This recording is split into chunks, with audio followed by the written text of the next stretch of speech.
Good evening, everyone.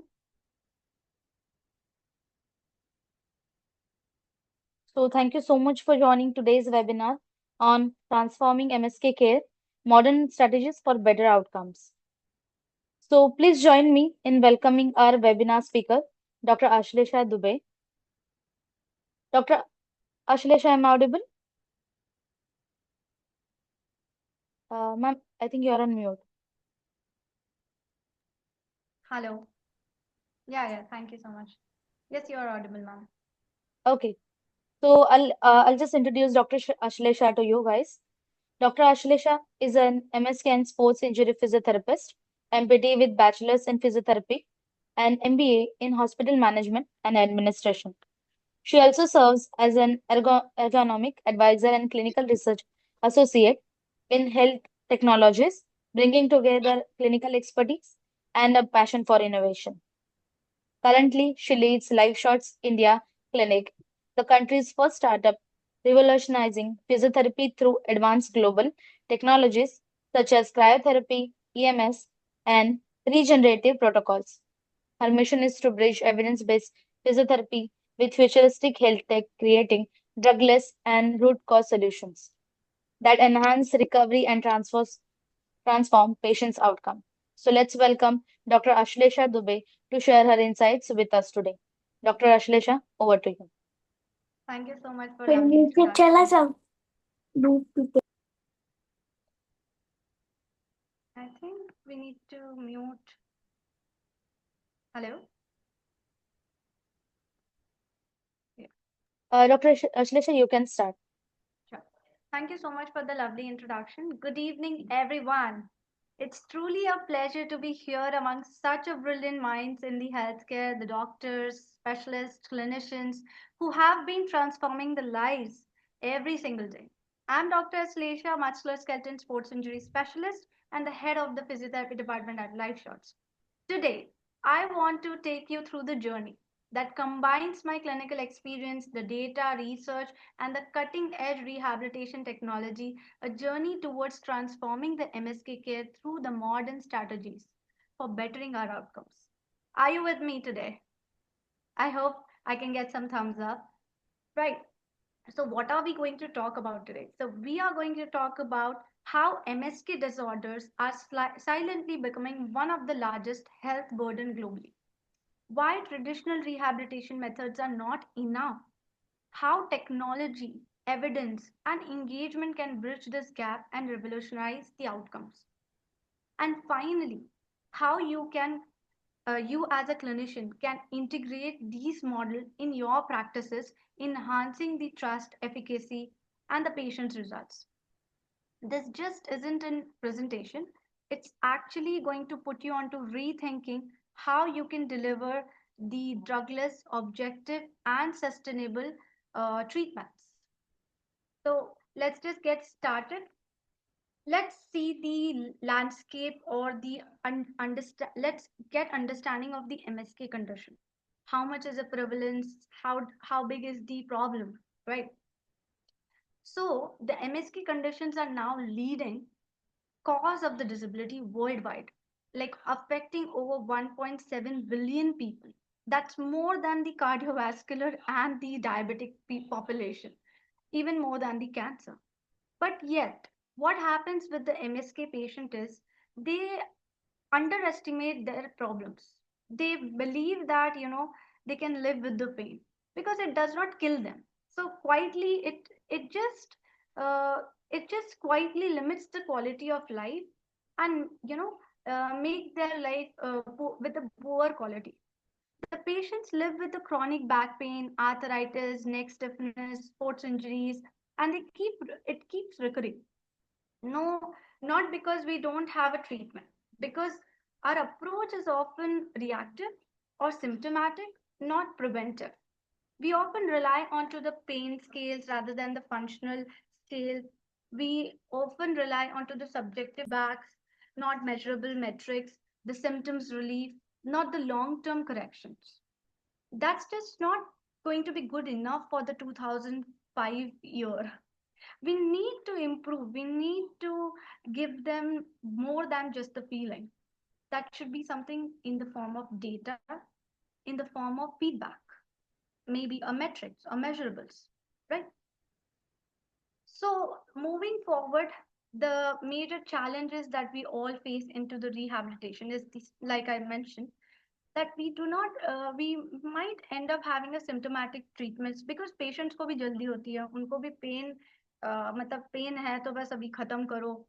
This is how they want to look into their problems, and because of this immediate, fix and quick fix, we often tend to end up having a preventive or a reactive treatments, right?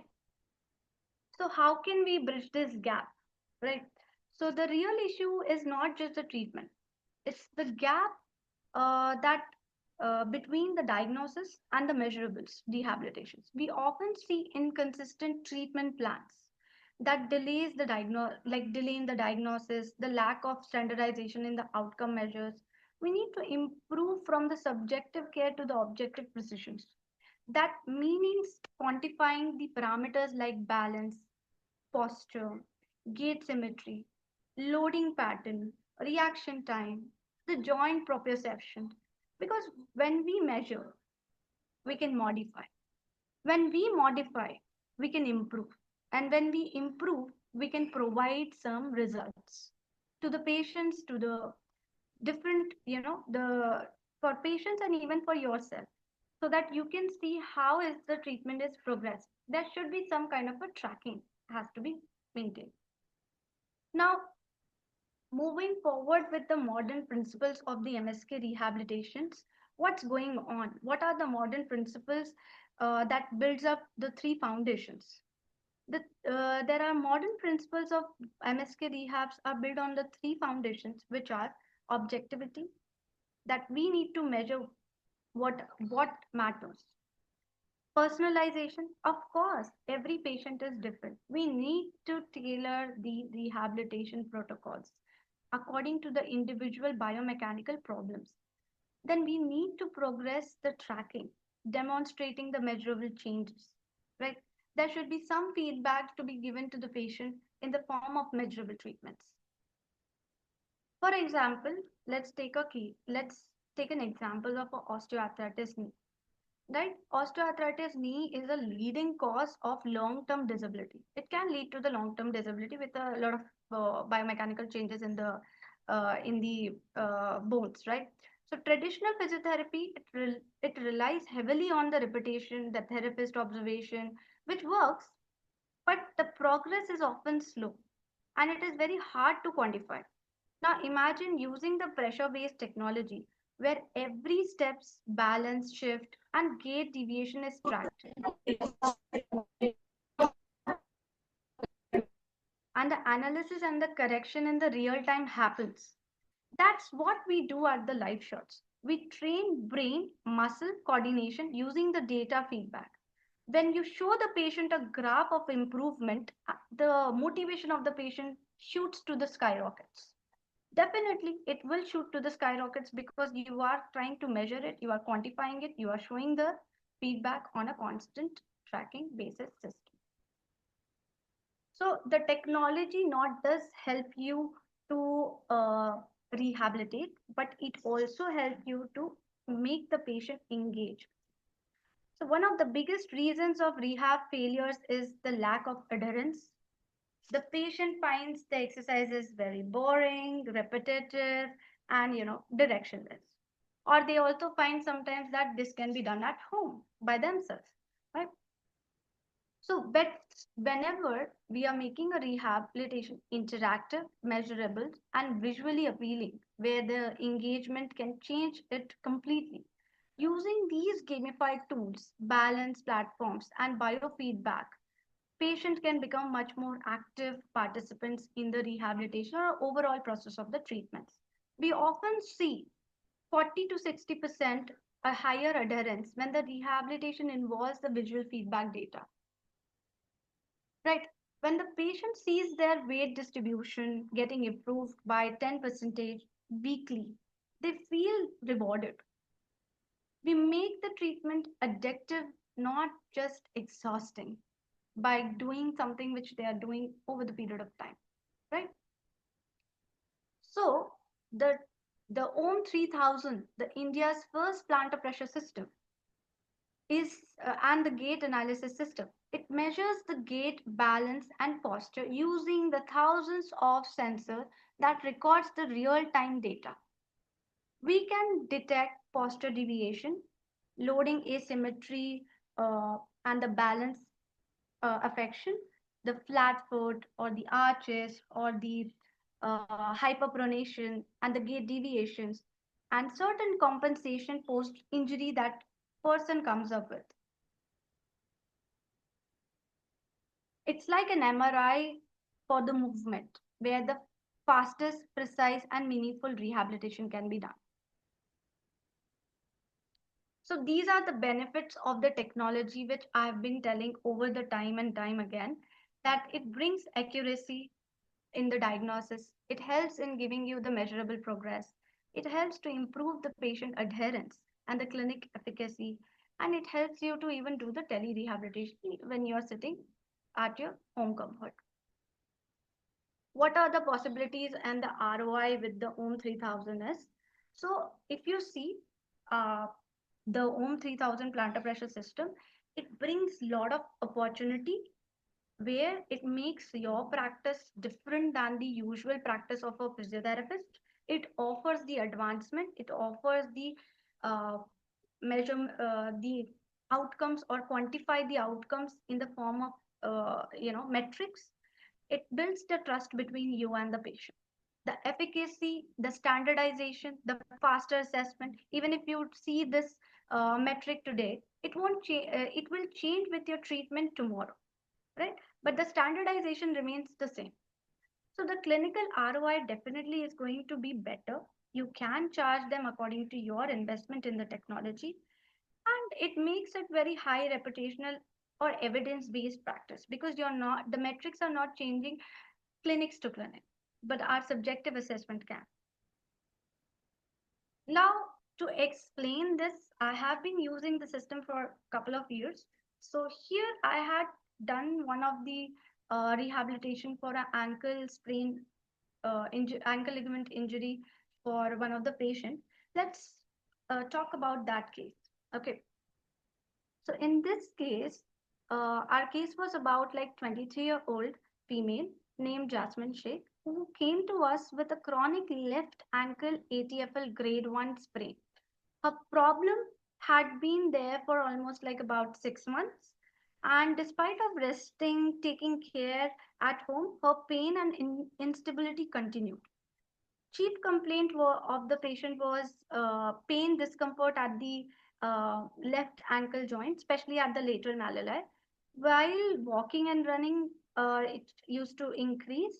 A feeling that her ankle was unstable and it would sometimes swell up after the activity was a major chief complaint. And she also had a difficulty in returning back to her normal sports activity, the fitness activity. This showed that even though the injury was not very severe, it was affecting her daily function life. The quality of life was getting slightly poor, though the patient is very young, right? The patient history. So when we took her history, we found that initially the injury happened during a simple recreational activity. She was trying to get onto the local train and she twisted her ankle inward while doing that. Right. The diagnosis was grade 1 sprain of the anterior talofibular ligament. There was a no fracture, no previous ankle injuries. However, she not followed any structural rehabilitation program, only took rest and continued her work. As a result, the pain and the feeling of the weakness kept on coming back, and it's muscle control and the balance was not that retrained. So the assessment was done post that. So when she came for the assessment, during the physical assessment, we observed that the mild tenderness was there over the ATFL region, and the pain scale was 5 out of 10 during walking and activity. It was reaching towards 6 or 7 in the night, right? Mild swelling was there on the lateral malleoli side, and on the stability test, There was mild laxity, but the anterior draw test was negative, showing that the ligament was not completely unstable. But her gait analysis showed a decrease in push off from the left side, meaning she wasn't using the foot properly while walking. There was a sign which was indicating her ankle was stable structurally, but it wasn't functional effectively. So we took the assessment with the ohm plantar pressure system to get more objectified data, and we used the ohm plantar pressure system where we got the valuable insight. There was less pressure. If I show you her scan, yeah. So if you see into this, both the scan, the before scan, I'll just show you. So here, there was a less pressure onto the left forefoot and the heel during walking. The right leg was taking more load, especially on the forefoot, right? And the center of pressure was shifted toward, the center of pressure is not in this one, it's in the, yeah, in the dynamic testing. So if you see, the center of pressure was shifted towards the right side, showing the imbalance in the gait line. On the left side was shorter and confined, and she was avoiding the push off with her injured foot. It is a pain protective mechanism. Of course, the leg when which the leg which has a swelling and the pain, the person would not be able to put 100% load onto that, but compensate with the right foot, right? So data was clearly showing her body was compensating for the weak ankle, even though she was not fully aware of it. So the interpretations and the findings were done. Here, the findings that we concluded for her chronic laxity and the pain has caused changes in her walking pattern, and she was subconsciously shifting more weight to her right leg, leading to reduce the ankle stability and less propulsion on the affected side. This explains why the symptoms were not improving. Her ankle wasn't functioning the way it should be during the daily movements. So, in the end, the plantar pressure system helped us understand the problem with a lot of insightful objectives where I showed the asymmetrical loading, gait deviations, right? And we planned her rehab program on the basis of the data that we have got. So here we plan to focus on to her, the proprioception strengthening and the gait retraining, right? So we also, during the process, we did some advanced testing as well, where we asked her to do the functionally squatting, right? And we saw the changes in the center of pressure, right? This I'll come on to the later part segment. In the advanced testing, we also made her do the single leg squatting. These were the data that we had taken during the assessment plan. Now, during the rehabilitation, we made, like I told you, the focus were onto the proprioceptive part, the weight redistribution, and the strengthening part of it. Initially, we also reduced the swelling and the pain by using the local cryotherapy and ankle taping, kinesiological tape. The duration for the treatment was 3 weeks and 3 sessions per week we started with. Still, the treatment is still ongoing. But with the metrics, we wanted to start loading the joint. So we started using the Rego interactive rehabilitation, which is the plantar pressure based system along with the gaming segment part of it. So each session was focused onto the balance training using these games that gave her the real time feedback, step control, and ankle stability tasks to improve the coordination, visual biofeedback so she could see her own progress on the screen. These were engaging activities, helped her to stay motivated and consistent throughout the therapy with us. Right. So after the 3 weeks, when we, uh, when after the 3 weeks we took the results, we found that her pain was reduced from 5 on 10 to just 1 on 10, and her plantar pressure became almost symmetrical, showing the proper weight distribution.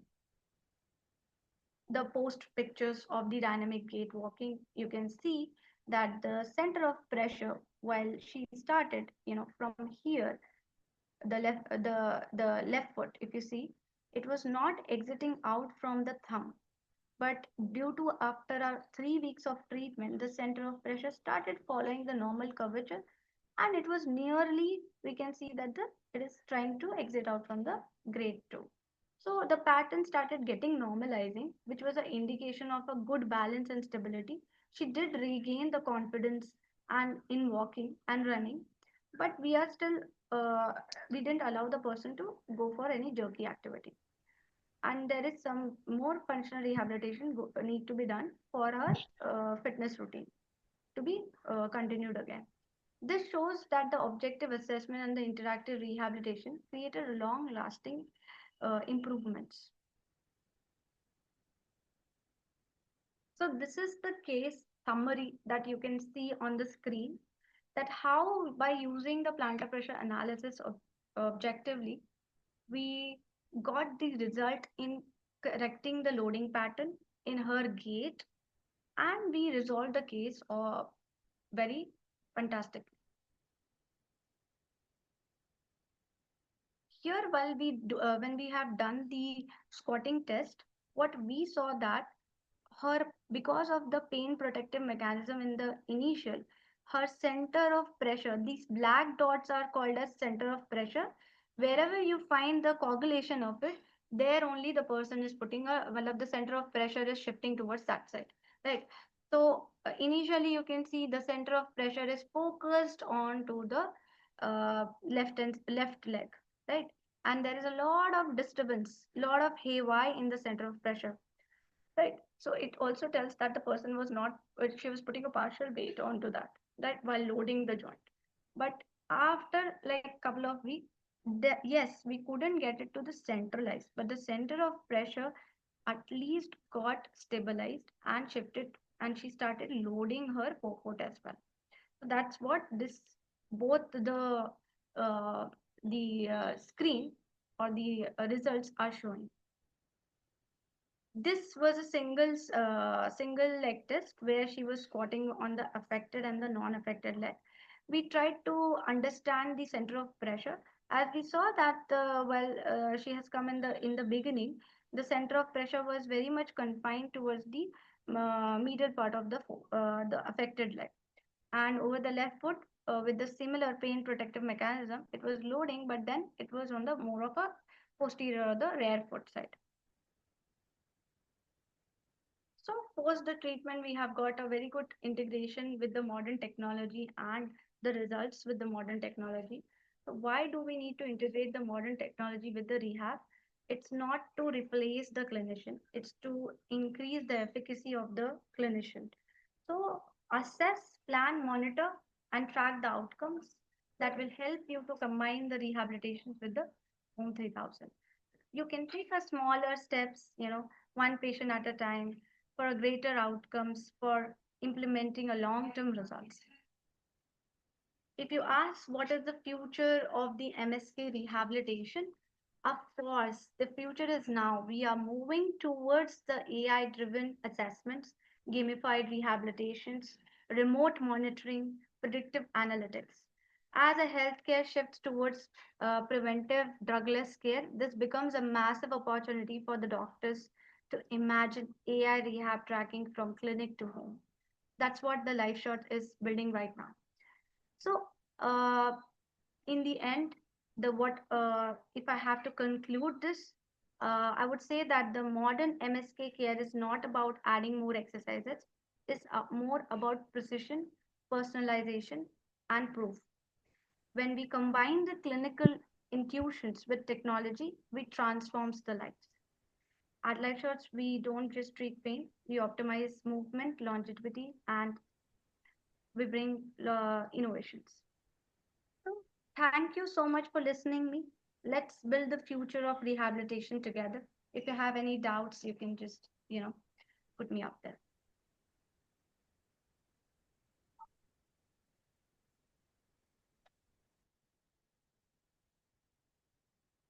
So, doctors, if you have any questions, you can write it in the chat box, or you can unmute yourself and ask the questions.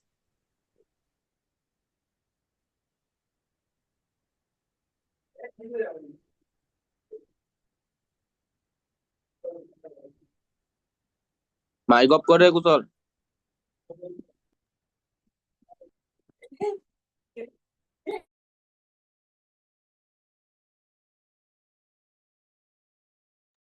Any questions, anybody? Regarding the technology or maybe the ROI or the process of plantar pressure system?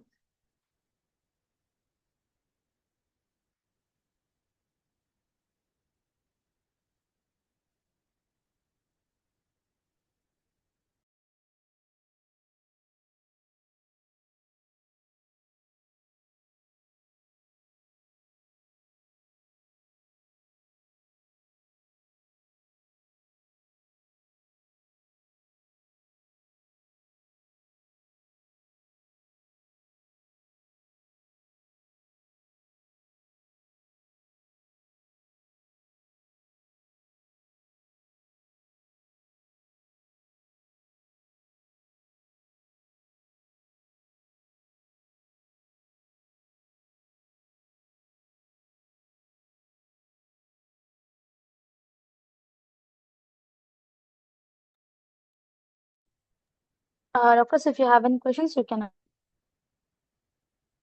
Sorry, I didn't get you.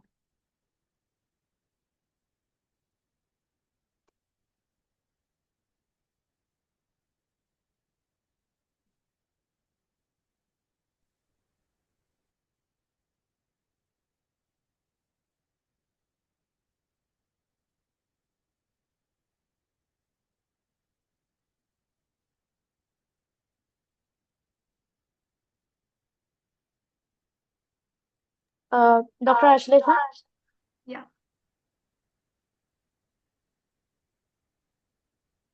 we have one question. Okay. That please let me know any some other conditions where we can effectively use the plantar pressure system from Dr. Sriya. So hi, Dr. Shreya. If you can unmute, I could see that, and I would like to answer the question to you directly. You can hear me, Dr. Shreya?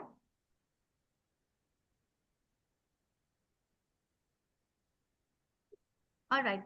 So let me take down the question. The question is, can we use the Yes, plant I pressure? can hear you. Oh, you can hear me. Hello, Shreya. How are you doing?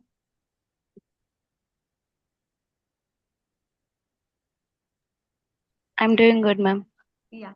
So Shreya, your question is, can we use the system for other conditions? Am I right? Yes, ma'am. So basically, plantar pressure system can be utilized on the basis of the creativity of a physiotherapist. Right? So you can use the system for stroke patients. You can use this for neuro rehabilitations.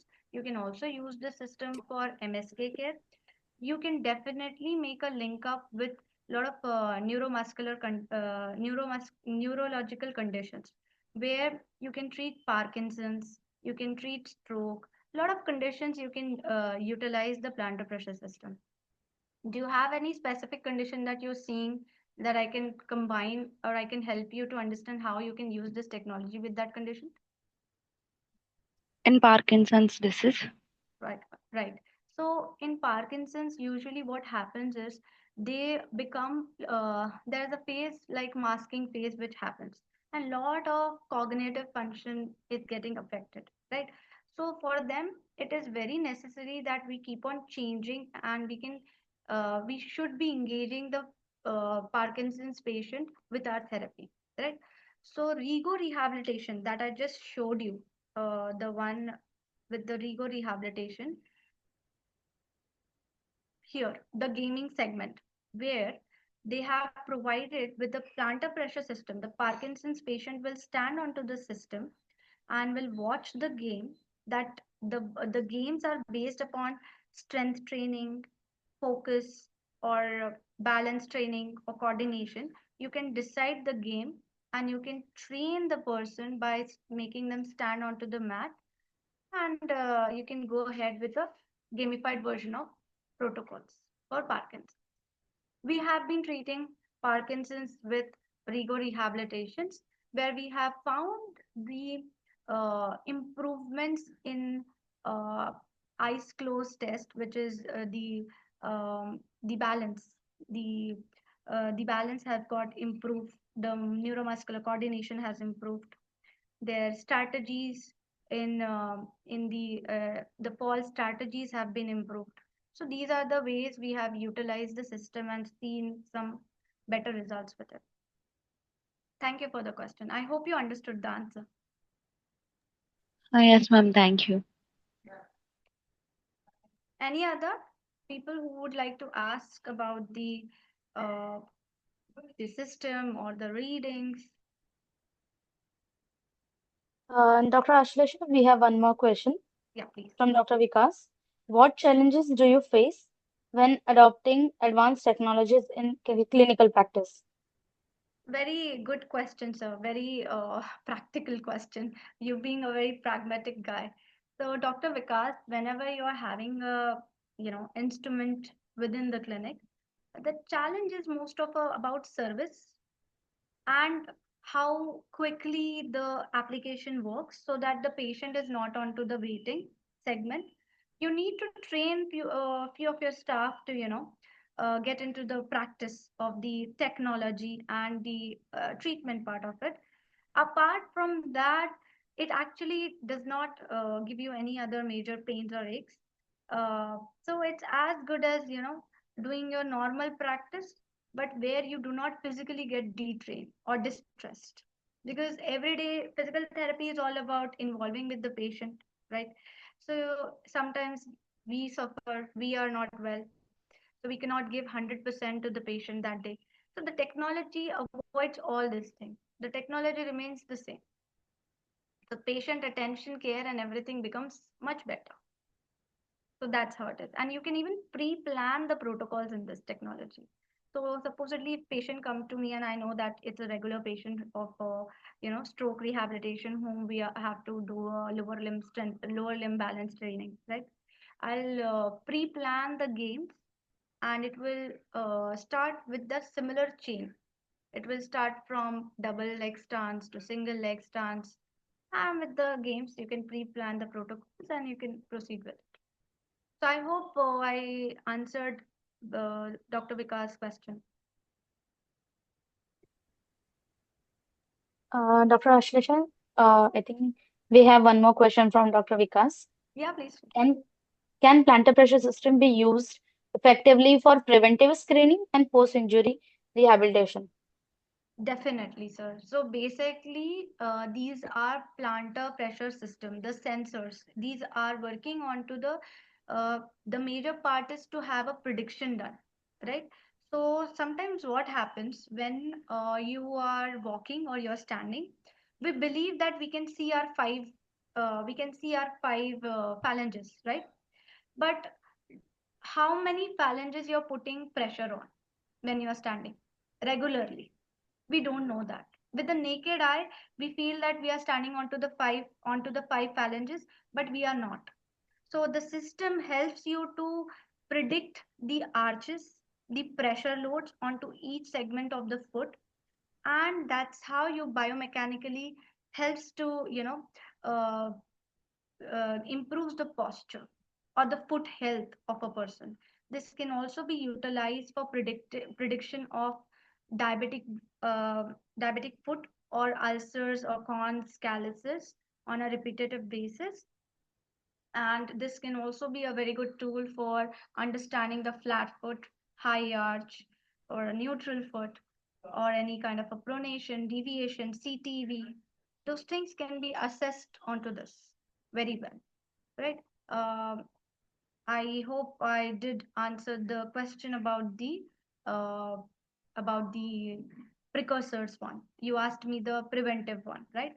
Apart from that, the second question followed by with him was anything else?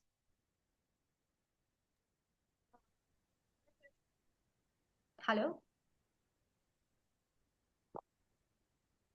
Vishaka? Yes, ma'am. Yeah, so I think I answered the question about the preventive part. Is there any more question that he wanted to ask? So the question was, can PPS be used For effectively for post-injury preventive screening rehabilitation. in post-injury? Yes. So PPS can be widely utilized on the basis of creativity of a physiotherapist, like I mentioned. Here, post-injury rehabilitation. Suppose a person comes with ACL reconstruction case has come to you. What is the major challenge? Full weight bearing, right? How would you even know that how much is the pressure onto the affected leg? By using the system, by checking onto the bipedal stance test, which I just showed you, sir. So if you see uh, this bipedal stance test, this one, you can see the difference between the loading and the pressures that a person is putting. So post injury, the major part is of a weight bearing, right? And a correct gait line, the correct walking pattern.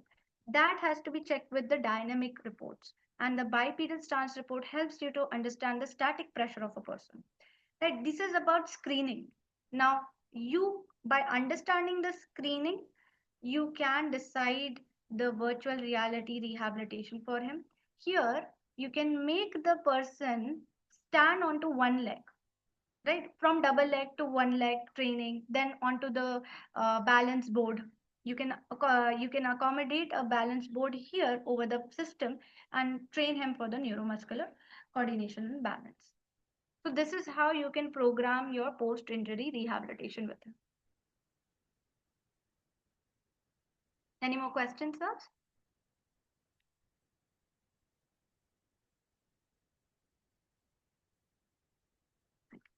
Thank you so much.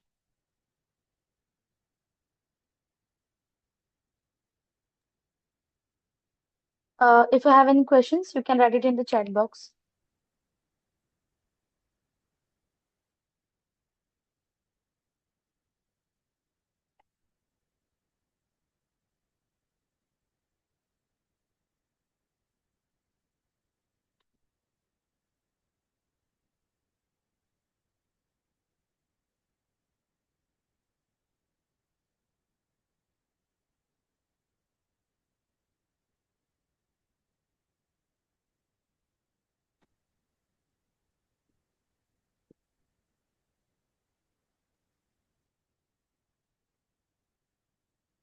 Dr. Ashlesha, Yeah.